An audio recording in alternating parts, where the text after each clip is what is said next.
അപ്പോൾ നോവയുടെ പേടകം ഉണ്ടാക്കാൻ ഉപയോഗിച്ചിട്ടുള്ള വുഡുണ്ട്. അങ്ങനത്തെ 2 മരമേ ഇന്ത്യയിലുള്ളൂ. അതില് ഒരു മരം ഗവിയിലാണ്. അവരത് പ്രിസർവ് ചെയ്ത് വെച്ചിട്ടുണ്ട്. ശുദ്ധവായു ഉള്ളതിലെന്തോ 2ാം സ്ഥാനം ഞങ്ങൾക്കാണ്. നമുക്ക് എല്ലാവർക്കും നല്ല വായു ഒക്കെ തന്നെയാണ്. ശുദ്ധവായുവാണ്. പിന്നെ ഞങ്ങൾ അവിടെയൊക്കെ പിന്നെ കാർബൺ ഡൈ ഓക്സൈഡ് ആണല്ലോ രാവിലെ പമ്പ് ചെയ്ത് ഇറക്കുന്നത്. പത്തനംതിട്ടയിൽ ശബരിമലയുണ്ട് ഞങ്ങൾക്ക്. കണ്ണൂരും നല്ല വായു ഒക്കെ തന്നെ. വളരെ മികച്ച വായുവാണ്. നല്ല റേറ്റിംഗ് കൊടുക്കാം. അപ്പൊ അത് എങ്ങനത്തെ പ്രദേശ എന്ന് പറഞ്ഞാൽ എന്റെ നല്ല നാട്ടും ഞാൻ വരുന്ന ഇപ്പൊ ഭയങ്കര നാട്ടും പുറത്തെ ഏരിയയാണ്. നല്ല രസം അവിടെ. അച്ഛനും അമ്മയൊക്കെ എന്ത് ചെയ്യണു? നാട്ടും പുറത്താരാണ്. അല്ല എന്ത് ചെയ്യുന്നു? അമ്മ അംഗനവാടി ടീച്ചറായിരുന്നു, ഇപ്പൊ റിട്ടയർഡായി. എന്റെ കൂടെ ഉണ്ട്. അച്ഛൻ ഇലക്ട്രിസിറ്റി ഓഫീസിലായിരുന്നു. അമ്മ റിട്ടയർഡ് ആയില്ലോ, അമ്മ ലീവ് എടുത്തു. സോറി, ലീവ് എടുത്തിട്ട് എന്റെ കൂടെയാണ്. അച്ഛൻ റിട്ടയർഡായി. അച്ഛൻ റിട്ടയർഡ് ലീവ് എടുത്തിട്ട് മാനേജറായിട്ട് എന്റെ കൂടെ. അതിനേക്കാൾ ശമ്പളം ഇതിനുണ്ട്. അല്ല, മോളിപ്പോ ഇൻഡിപെൻഡന്റ് ആയിട്ട് നിൽക്കുമ്പോഴത്തേക്കും അവർക്ക് അഭിമാനിക്കാവുന്ന കാര്യമാണ്. നാട്ടുകാർക്കൊക്കെ ഭയങ്കര കാര്യമായിരിക്കില്ലേ മറ്റേ ഇടയ്ക്കുള്ള ചൊറി ഒഴിച്ചു കഴിഞ്ഞാൽ? അല്ല ഞാൻ അങ്ങനെയൊന്നും പറയില്ല കേട്ടോ. അല്ല, നാട്ടുകാരുടെ സ്നേഹം നല്ല ആണ്. ഞാൻ നാട്ടിൽ പോയിട്ട് കുറേ ആയി. ഞാനിപ്പോ ഇവിടെ തന്നെയാണ്, ഷൂട്ടിലും തിരക്കിലും ഒക്കെ ആയിട്ട്. എനിക്ക് എറണാകുളത്ത് സ്പേസ് എങ്ങാനും ഇവിടെ നിൽക്കുകയാണോ? ഞാൻ ഇവിടെ. അതെ, ഇവിടെ ഇപ്പോ അത്യാവശ്യം സെറ്റിൽഡ് ആയിട്ട് നിൽക്കണം. അച്ഛനും അമ്മയും കൂടെ ഉണ്ടോ? അച്ഛൻ വീക്കെൻഡ്സിൽ വരും, അമ്മയുണ്ട് കൂടെ. ഒറ്റ മോളാണോ? അല്ല, എനിക്കൊരു ചേച്ചിയുണ്ട്. ചേച്ചി എന്ത് ചെയ്യണു? അവള് ഒരു ഇതെടുത്തോണ്ടിരിക്കുക. അത് പുറത്ത് പറയണ്ടെന്ന് പറഞ്ഞു. വർക്കിലാണ് അവള്. നല്ല കാര്യം. മച്ചാന്റെ വീട്ടിലോ? പത്തനംതിട്ട. അത് മനസ്സിലാവായിരുന്നു. നമ്മള് കുറെ ഓക്സിജന്റെ കഥ കേട്ടു. പത്തനംതിട്ടയിലാണ്. ഇവിടെ പപ്പ മരിച്ചുപോയി. മമ്മി ഹൗസ് വൈഫാണ്. പിന്നെ ഒരു ചെറിയ പലചരക്ക് കടയുണ്ട്, അപ്പോൾ അവിടെ ഇരിക്കും. പിന്നെ ചേട്ടൻ ഗൾഫിലാണ്. ചേട്ടത്തിയമ്മ, കുഞ്ഞ്, ഇതൊക്കെയാണ് നമ്മുടെ നാട്ടിലെ പരിപാടി. കൊച്ചിയിലോട്ട് മാറിയിട്ടില്ല. കൊച്ചിയിലോട്ടും മാറിയിട്ടില്ല. ജോമനെ മാറണ്ട, നമ്മള് സിനിമാക്കാരായി. നമ്മള് മാറിയേ പറ്റൂ. ഇങ്ങനെ പ്ലാൻ എടുത്തിട്ട് എല്ലാ പ്രാവശ്യം പോകും. പിന്നെ ഈ 3 മാസത്തെ വാടക മറ്റേ അഡ്വാൻസ് കൊടുക്കണം. പിന്നെ അവസാനം മുമ്പേ പറഞ്ഞില്ലേ എപ്പോഴെങ്കിലും പൊട്ടിത്തെറിക്കുമെന്ന്. അവസാനം ഈ വീടെടുത്തതിന്റെ പേര് പൊട്ടിത്തെറിക്കണ്ടല്ലോ എന്ന് വെച്ചിട്ട് ഞങ്ങൾ ആരും എടുക്കണ്ട. സ്വന്തം വീട്ടിൽ പിന്നെ വർക്കിന് വരുമ്പോഴത്തേക്കും ഹോട്ടലങ്ങനെ നിൽക്കുമായിരിക്കും അല്ലേ? പ്രൊഡക്ഷൻ ഉണ്ടല്ലോ, മിക്ക സ്ഥലങ്ങളുണ്ട്. വീട്ടിലാർക്കുണ്ടെന്ന്? വീട്ടിൽ അച്ഛൻ, അമ്മ, അനിയത്തി, ഞാൻ. അച്ഛനും അമ്മയൊക്കെ? അച്ഛൻ അമ്മ ഹൗസ് വൈഫ്, അച്ഛൻ ഗൾഫിലായിരുന്നു, നാട്ടിലുണ്ട്. അല്ല, ഇതൊക്കെ ചോദിക്കുന്നത് കേട്ടിട്ട് വീടെവിടെ, വീട്ടിലാരൊക്കെ ഉണ്ട്? നമ്മൾ പരിചയപ്പെടുമ്പോ ഒരാളെ പരിചയപ്പെടുമ്പോൾ പറഞ്ഞു കഴിഞ്ഞാൽ 1.5 മണിക്കൂർ ഇരുന്ന് ഒറ്റ കട്ട് വരുള്ളൂ അതിനകത്ത്. കട്ട് വരുത്തില്ലേ? അപ്പം പറഞ്ഞതൊക്കെ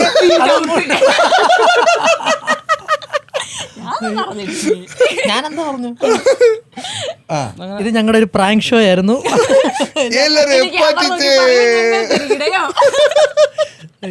നിങ്ങൾ ഇതുവരെ കണ്ടുകൊണ്ടിരുന്ന ഒരു പ്രാങ്ക് ഷോ ആണ്. അവിടെയും 3 ക്യാമറ വെച്ചിട്ടുണ്ട്. അയ്യോ,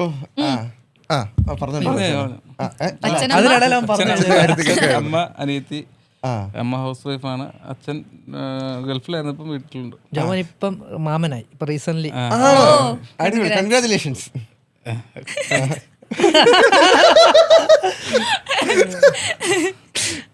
അച്ഛനെ അപ്പോ ഈ ചേട്ടന്റെ വീട്ടില്, എന്റെ വീട്ടില് അച്ഛൻ ചോദിച്ചല്ലോ, എവിടെയാണ് വീട്? തിരുവനന്തപുരത്താണ് വീട്. ചെല്ലമംഗലം എന്ന് പറഞ്ഞ സ്ഥലത്ത്. അതിമനോഹരമായ ഗ്രാമം. ഇപ്പൊ കോർപ്പറേഷൻ ഏരിയ ആയി.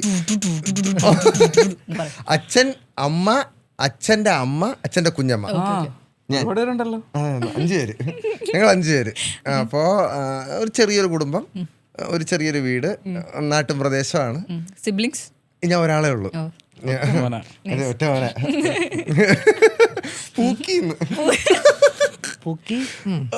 വേണ്ട, അതെനിക്ക് മനസ്സിലായി. ഞാൻ വായിച്ചെടുത്തു. അതിന് അധികം അതിലിട്ട് നമ്മള് കറക്കത്തിക്കണ്ട. അപ്പോൾ ഞാൻ ഈ ഫീൽഡിലോട്ട് വരണമെന്ന് വിചാരിച്ച് വന്ന ആളല്ല.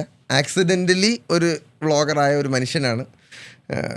ആക്ടിങ് ഇതുവരെ എന്തോന്ന് നീ ഫീൽഡിലോട്ട് വരാൻ വേണ്ടിട്ട് വീഡിയോ ചെയ്തല്ലേ? സത്യമായിട്ടല്ലോ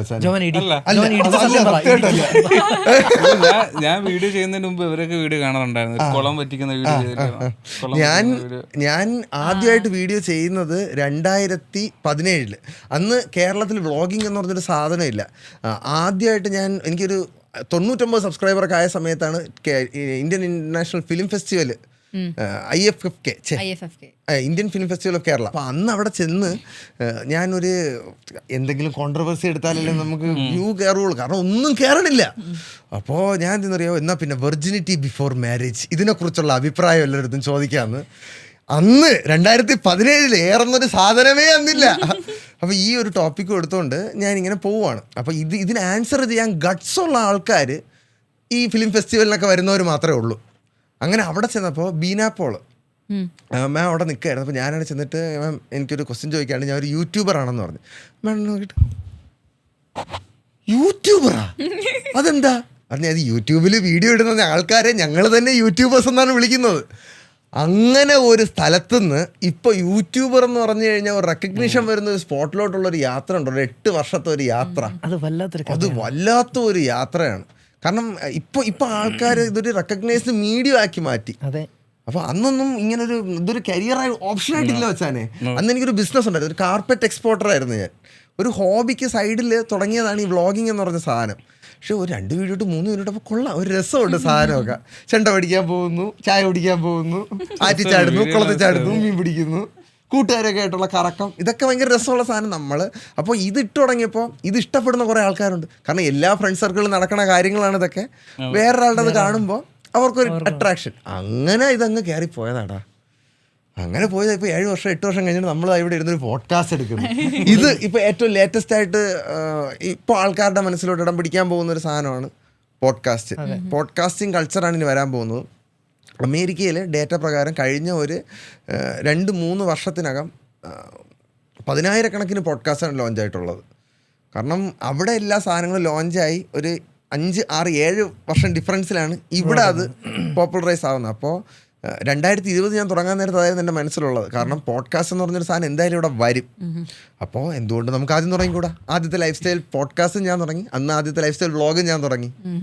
അപ്പോൾ ആദ്യത്തെ ലൈഫ് സ്റ്റൈൽ പോഡ്കാസ്റ്റിൽ ഇപ്പോൾ നിങ്ങൾ ഭാഗമായില്ലേ?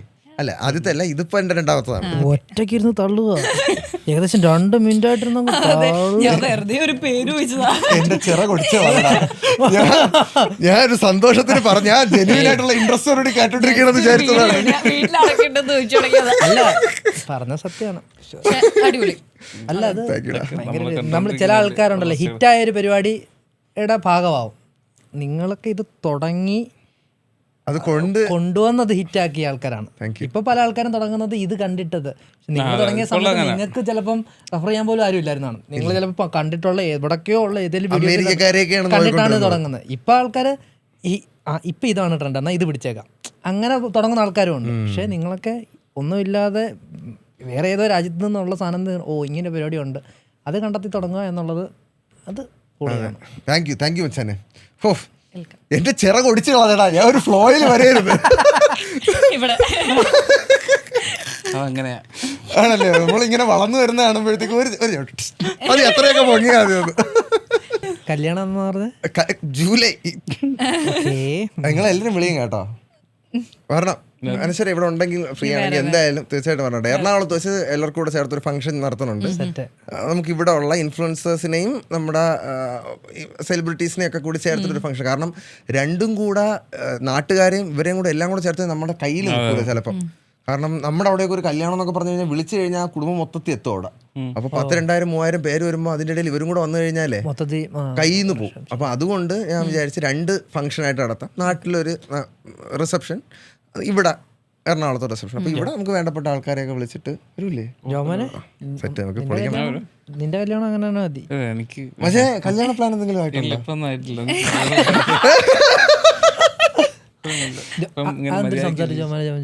സംസാരിച്ച് നീ എന്തുകൊണ്ട് കല്യാണം കഴിക്കുന്നില്ല? കൊച്ചു പയ്യനടാ, സ്മോൾ പയ്യൻ. വിക്കിപീഡിയ നോക്കിട്ട് ഏജ് കാണണ്ട. അതെന്താ മനപ്പൂർവ്വം മാറ്റി 65 വയസ്സ്. 65 ഡയ്യോ അടിച്ചു വന്നിരിക്കണത്. എത്ര വയസ്സാ? ഏത് വർഷം ജനിച്ചെന്ന് പറഞ്ഞാൽ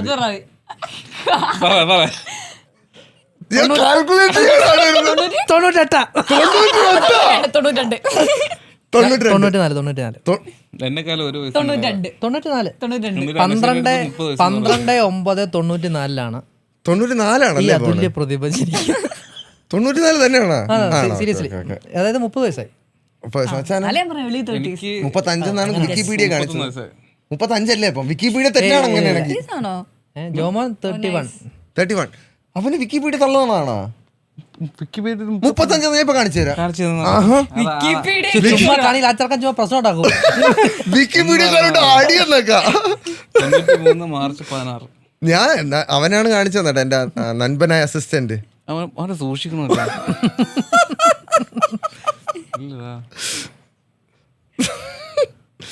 ഏജ് ഒന്നും കൂടെ അടിക്കണോ? നോക്കട്ടെ. നീ എങ്ങനെയാടാ കുട്ടി തപ്പിയെടുത്തത്? ഗൂഗിളിൽ നിന്നല്ലേ ഏജ്? 35 വയസ്സോൾഡ്.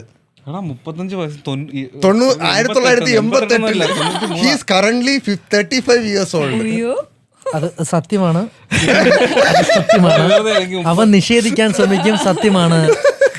93 അവൻ പല പെൺകുട്ടികളോടും പറഞ്ഞിരിക്കുന്നത് 31 എന്നാണ്. അവൻ 35. സിജു സണ്ണി 29 വയസ്സെന്നാണ് കാണിക്കുന്നത്. അത് തെറ്റാണ്.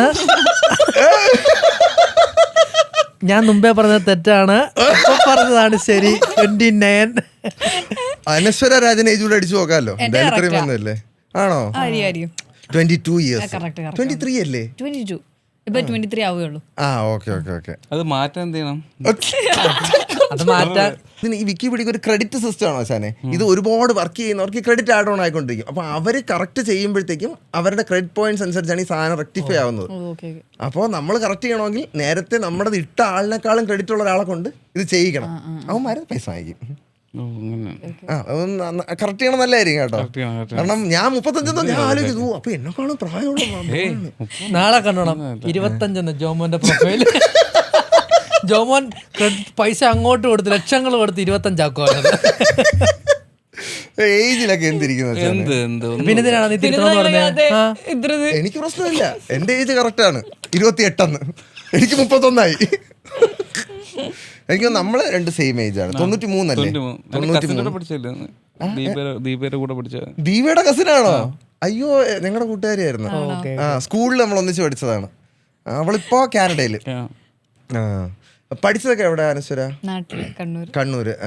എന്താ പഠിച്ചേ? എന്ത് പഠിച്ചെന്ന്? സ്കൂള് കഴിഞ്ഞ അവിടെ ആക്ടിങ്ങിലോട്ട് ഇറങ്ങി. 12th വരെ. അത് കഴിഞ്ഞ് ഞാൻ ഡിസ്റ്റന്റ് ആയിട്ടാണ് പഠിക്കുന്നത്. ഡിസ്റ്റന്റ് ആയിട്ട്. അതിനുശേഷം എനിക്ക് അപ്പോഴേ ആക്ടിങ്ങിലോട്ട് ഇറങ്ങി. ഞാൻ 8ാം ക്ലാസ് പഠിക്കുമ്പോഴാണ് സുജാത ചെയ്യുന്നത്. അത് ചൈൽഡ് ആക്ടർ. എല്ലാരെക്കാളും സീനിയർ ആണ്. പിന്നെ ജാടയൊക്കെ ഉണ്ട്. ജാടയൊക്കെ ഇടാറുണ്ടോ അനശ്വര? ചെറുതല്ല, ഒരുപാട് ഞങ്ങളെയൊക്കെ കഷ്ടപ്പെടുത്തിയിട്ടുണ്ട്.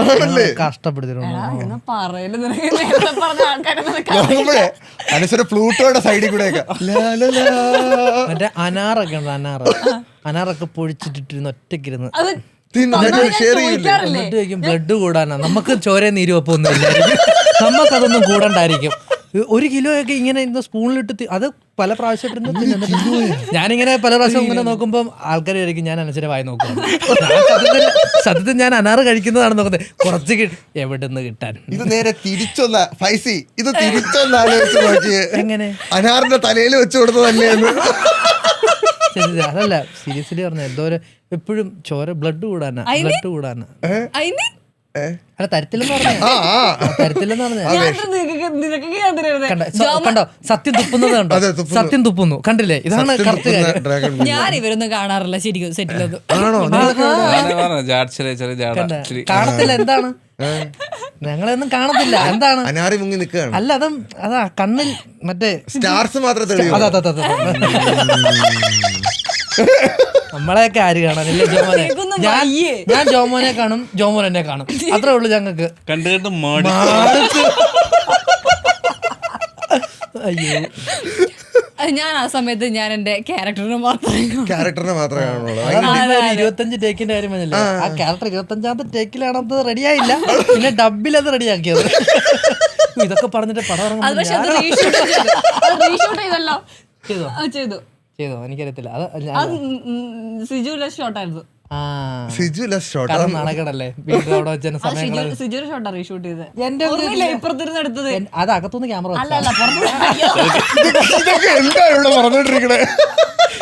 വിട്ടുകൊടുക്കോ? അവന്റെ സീൻ റീഷൂട്ട് ചെയ്യാൻ പറഞ്ഞാൽ വിട്ടുകൊടുക്കും. ഇനി ചെയ്താലും അങ്ങനെയൊന്നും പറയരുത്. അത് സ്വപ്നം കണ്ടതാണ്. അനാറ് കണ്ണു തുറന്നതാണ്. എനിക്ക് അങ്ങനെയൊന്നുമില്ല കേട്ടോ, അങ്ങനെയൊന്നുമില്ല എന്ന് പറ. ഇല്ലില്ല, അങ്ങനെയൊന്നുമില്ല. അനശ്വരിക്ക് അങ്ങനെയൊന്നുമില്ല. കണ്ടോ, നിങ്ങൾ എന്തോ തോക്ക് തലയിൽ വെച്ചിട്ട് പറയിപ്പിക്കുന്ന എക്സ്പ്രഷൻ. എവിടെ നിന്നായിരുന്നു സബ്ജക്ട് തുടങ്ങിയത്? എന്നെ പറ്റി പറഞ്ഞ എനിക്ക് ജാടിയുണ്ടോ വിദ്യാഭ്യാസം. അപ്പോ ഡിസ്റ്റന്റ് ആയിട്ട് ഇപ്പൊ ചെയ്യാണ്. ഡിസ്റ്റന്റ് ആയിട്ട് എന്താ ചെയ്യുന്നത്? BSW, bachelor social work. Social work. MSW എന്റെ മാസ്റ്റേഴ്സ് ഞാൻ കേട്ടിട്ടുണ്ട്. ഇന്ന് ഫ്ലോറിൽ വന്ന ഏതൊരു കൊച്ച് MSW ആണ്. ഞാൻ ചോദിച്ചപ്പോ എന്തിനാണ് സാധനം എന്ന്. മച്ചാനോ? മച്ചാൻ ഞാന് മറ്റേതല്ല, 4ാം ക്ലാസ് വരെ തട്ട സ്കൂളില്, ഗവൺമെന്റ് LP സ്കൂൾ തട്ട. പിന്നെ 5 തൊട്ട് 10 വരെ Neriyapuram Saint Paul's higher secondary school Neriyapuram. പിന്നെ MGHS +1 +2. പിന്നെ എഞ്ചിനീയറിംഗ്. സ്കൂളുകളുടെ പേര് കറക്റ്റ് ആയിട്ട് പറയാനുണ്ട്. റെസ്പെക്ട്. എഞ്ചിനീയറിംഗ് അത് പറയും, കാരണം അവിടെ നിന്നൊക്കെയാണല്ലോ. എഞ്ചിനീയറിംഗ് പഠിച്ചത് മുസ്ലിയാർ എഞ്ചിനീയറിംഗ് കോളേജ് പത്തനംതിട്ട, നമ്മുടെ സ്വന്തം നാട്ടിൽ തന്നെ. എന്താ മെക്കാനിക്കൽ റോയൽ മെക്കാനിക്കൽ. ഇതാണ് ഞങ്ങളുടെ വിഷയകാരം. അത് ഇതായിരുന്നു. പിന്നൊന്നും പഠിക്കാൻ അല്ല, മെക്കാനിക്കലിന് എപ്പോഴും അതിൻ്റെതായ ഒരു പ്രൗഢിയുണ്ട്. മറ്റേ എന്റെ അച്ഛൻ പറയുമ്പോഴും 1000 നാക്കാണ് അച്ഛൻ. പിന്നെ ഇല്ല, അത് കഴിഞ്ഞപ്പം ഞാൻ ഇതായല്ലോ, ഗ്രാജുവേറ്റഡ് ആയി. ഈ ബിടെക് മെക്കാനിക്കലില് ഈ പെണ്ണില്ല എന്നുള്ളൊരു ഞങ്ങളോടത്ത് ഒരാളുണ്ടായിരുന്നു. ആണോ? അപ്പം അത് ഈ മെക്രാണി സെറ്റപ്പ് ആണ്. മെക്രാണി എന്നാണ് പൊതുവെ അങ്ങനെ ഒരാളെ വിളിക്കുന്നത്. അത് ഭയങ്കര ഒരു പ്രിവിലേജ്. അവര് കോളേജിൽ അതെ അത്രയും ബോയ്സ് 10-60 പിള്ളേരുണ്ട്. എല്ലാ സഹോദരന്മാരായിരിക്കും അല്ലേ? അത് ഓരോരുത്തരുടെ ഇതുപോലെ ഇരിക്കും. 60 പയ്യന്മാര്, അതിനകത്തൊരു പെൺകുട്ടി. അതിന്റെ വിധി. അത് വിധി എന്നൊന്നും അല്ല, അത് ഭയങ്കര രസമായിരിക്കും. പിന്നെ അവര് നമ്മുടെ അടുത്ത് എപ്പോഴും കമ്പനി ആയിരിക്കും, നമ്മളും അങ്ങോട്ടും കാര്യമ്പോൾ അങ്ങനെ പോകുന്ന പരിപാടിയായിരുന്നു. അച്ഛനോ? ഞാൻ +2 വരെ നാട്ടില് അഴൂർ GHSS. ഒറ്റ ഇതിലായിരുന്നില്ലേ നീ? ഞാനും LKG മുതൽ +2 വരെ ഒരു സ്കൂളിലായിരുന്നു, ശ്രീനാരായണ. പിന്നെ AJ കോളേജില് മാസ് കമ്മ്യൂണിക്കേഷൻ ആയിരുന്നു BA. പിന്നെ ഇടയ്ക്ക് ഒരു വർഷം അനിമേഷൻ എന്തോ പഠിച്ചിട്ടുണ്ട്. പിന്നെ വെറുതെ ജോമൻ വരയ്ക്കും. ഇടയ്ക്ക് നമ്മളെ വാഴ സമയത്തൊക്കെ എപ്പോഴും ക്ലാസ് റൂമിലായിരിക്കും. അപ്പൊ ഇവൻ ബോർഡിലൊക്കെ ഇരുന്നിട്ട് ചുമ്മാ ഇങ്ങനെ പരിപാടികളൊക്കെ വരയ്ക്കും. വരച്ച പടമൊക്കെ എന്തെങ്കിലും കൊടുക്കാറൊക്കെ ഉണ്ടോ? അങ്ങനത്തെ കൊടുക്കാറൊക്കെ ഉണ്ട്. അവൻ വരച്ച പടങ്ങളൊക്കെ അവൻ വരയ്ക്കും. രാത്രി ഒരു 12 മണിയാകുമ്പോൾ അവൻ വര തുടങ്ങും. അവനങ്ങോട്ട് എനിക്ക് മനസ്സിലാവുന്നില്ല ഇത് എന്താ ഉദ്ദേശത്തിലാണ് ഈ പര നടന്നുകൊണ്ടിരിക്കുന്നത്. അല്ലല്ല, സീരിയസ്ലി ഞാൻ വരയ്ക്കും. പിന്നീട് ഞാൻ പറഞ്ഞത് അല്ല, ഞാൻ വരയ്ക്കുമെങ്കിൽ ഞാൻ ഒരു വീട് വെച്ചോണ്ട് പെയിന്റിങ് വരച്ചു തരാനായിട്ട് ഇങ്ങനെ പറയാൻ വേണ്ടി. അത് ആ വീട് അങ്ങനെയുള്ള വരല്ലേ? മനസ്സിലായി. അങ്ങനെ നല്ല സ്കില്ലാണ് മച്ചാനെ. വരപ്പ് അങ്ങനെ എല്ലാവർക്കും പെട്ടെന്ന് കിട്ടുന്ന ഒരു സ്കില്ലല്ല. മച്ചാന്റെ സ്കില്ല് സ്പെഷ്യൽ സ്കില്ലാണ് പാട്ട് പാടും. പാട്ടല്ല, അഭിനയം. പിന്നെ ഇവരാരും പിന്നെ അഭിനയിക്കൂലല്ലോ. എഴുത്ത്, റൈറ്റിങ്. പിന്നെന്താണ്, ഡാൻസർ. ഡാൻസർ പിന്നെ കളിക്കുമ്പോൾ ഞങ്ങളുടെ പുതിയ മജ്ജാമൂട് പാട്ടിൽ ഞങ്ങൾ ഡാൻസ് കണ്ടിട്ടില്ലല്ലേ? അയ്യോ, ഇന്ന് നമ്മുടെ ഞാൻ ഇടട്ടെ? കാരണം ഇല്ല, ആ പാട്ടില്ലാത്തോണ്ട് ഇടണ്ടാവും. കണ്ടോ? നിങ്ങളുടെ ടീമിന്റെ എനിക്ക് കോപ്പിറൈറ്റ് വരുത്താതാക്കി തരുമോ അത്? ഓക്കെ, എന്നാ പിന്നെ ഞാൻ ഇടാം. അത് കിട്ടും മിക്കാറും, കേട്ടോ. അത് മിക്കാറും കിട്ടും. അവൻ സെറ്റ് ആക്കാന്ന് പറഞ്ഞ് പോയിട്ട് ആ വളവ് കഴിയുമ്പോ കിട്ടും. ഒരു ഡയറക്ടേഴ്സ് PRO അല്ലേ? പലതും പറയുന്നു. ഇത് പോഡ്കാസ്റ്റ് ആണ്. മജ്ജ മൂട് വ്യസന സമയത്ത്